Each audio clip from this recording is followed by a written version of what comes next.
Hello guys, grabe, Sabado na naman and it's Checky Checky Day dito sa DC House of Franchise. At ngayong gabi, dahil Sabado ngayon, meron na naman akong ipapakilala sa inyo at yung dalawang ipapakilala ko sa inyo, pareho silang OFW, passive income lang nangyayari sa kanila. At mai-inspire kayo.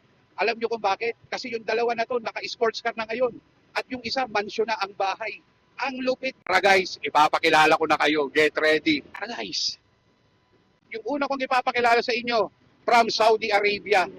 Sir, nga pala, anong pangalan mo sir? Pakilala ka naman sa mga viewers and followers ko. Hi po, ako po si Christian Ibanez, dati pong OFW sa Middle East for 6 years. Na ngayon for good na dahil sa negosyong to.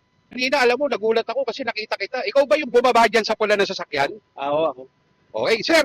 Ano bang tatak ng sasakyan mo, sir? Mustang 5.0 GT.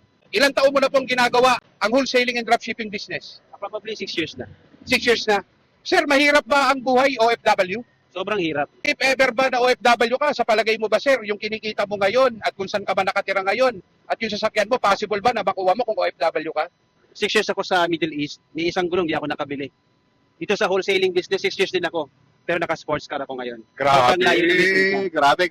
Guys, ito naman yung isang ipapakilala ko sa inyo, matindi rin to guys. Ang daming sasakyan nito, ang laki ng bahay nito, mansion bahay nito. So hindi na natin patatagalin. Sir, ano bang pangalan mo sir?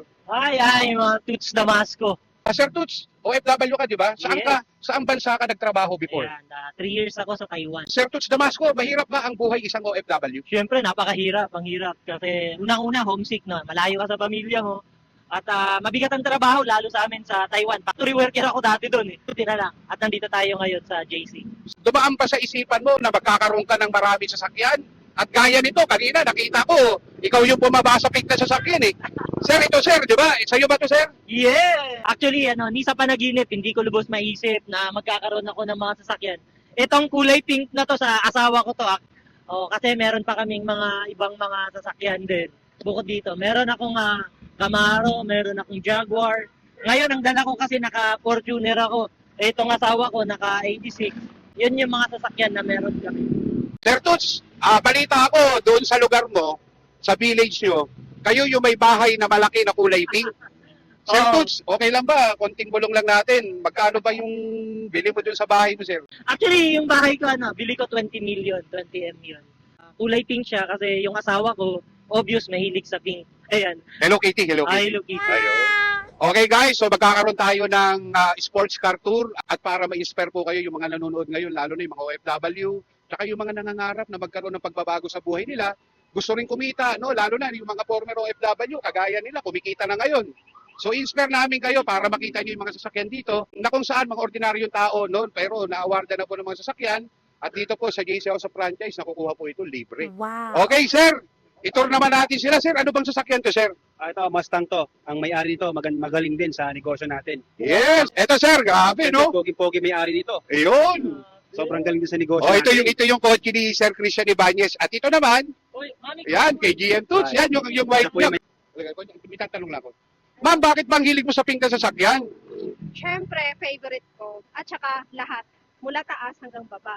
At saka, Ay nga pala guys, ito nga pala. Hindi naman sa pagmamayabang, kanina lang no kasi Sabado ngayon, nagkaroon kami ng awarding ng lifestyle, yung Rolex. Na-awardan ka ng Rolex, di ba? Tama? Ma'am, kwento mo naman ng konti, ano ba yung Rolex na award sa'yo? Rolex Datejust 36mm and then Diamond Dial. Ano po nga po pala yung pangalan nyo? Amy Palma. Of course, happy wife of one of the grand mentor here in JC, no other than Walberto Damasco. Yes, ma'am. Thank you, ma'am. Thank you. Alam mo, na-inspire sila, ma'am. Hey guys, so ito naman yung, 86. yan, Toyota 86 na kulay pink. Ito, sir, anong sasakyan ba to? Siyempre, Ferrari Spider.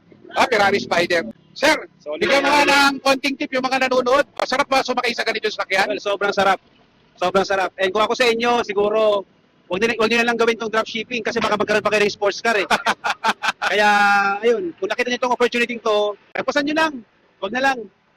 Kasi baka magkaroon din kayo ng ganito. Oh guys, ito naman. Another Ferrari Spider. Grabe to. Lupit. Sir, possible ba na yung mga nanonood, yung mga ordinaryong tao lang, no, na nangangarap din, possible ba na magkaroon sila dito? Yes. Lahat naman tayo na nagsimula rito, mga ordinary nga OFW, yung iba empleyado. Meron nga rito mga estudyante lang di ba? Yes. Nagkaroon. Kaya posibleng-posible. Liba tayo sa isa. Oh, ito naman, ano to? Ay grabe to, BMW Z4. Sino ba may-ari dito? Ang may-ari nito, isang single mom. Pero nakakatuwa, naka BMW C4. Ayan kahit single mom, pwede. Yes. Di ba? O, ito naman. Itong isa kapareho ng kotse ko. Ito. Chevrolet Camaro. Yes, Ayan. Sir Toots, ano bang kulay ng ng Camaro mo? Ginto yung sa akin. Kulay gold, Ginto. pinakamahal. Ah, O, yun yung pinakamahal na kotse rito, kulay gold. Ha? yun yung yun yung golden pinaka-high-end ng Chevrolet Camaro yung sa akin, yung merong sunroof. Yes. O, ito naman, sir. Ano ba to, sir? Mustang! Ito naman, to? Napareho ng kaya Christian. Mustang na 5.0. So yan guys, done na yung ating sports car tour, supercars tour. At I hope ma-inspire kayo. I hope someday na yung meron sila, magkaroon din kayo. And wala namang imposible sa buhay. Anak tayo ng Panginoon, lahat tayo deserve natin na magkaroon ng mga bagay na ganito. So sir, any last word naman sa mga mga viewers natin para ma-inspire sila? Nako, kailangan pa bang i-inspire yung mga yan sa lahat ng mga viewers ni Sir Eric Santos? Ang advice ko sa inyo, wag nyo nang ibaba ang pride nyo, mag-close mind na lang kayo, wag nyo nang intindihin to. Baka mamaya kasi magkaroon kayo ng maraming sports car kapareho namin. Basta tituloy-tuloy nyo na kung anong ginagawa nyo.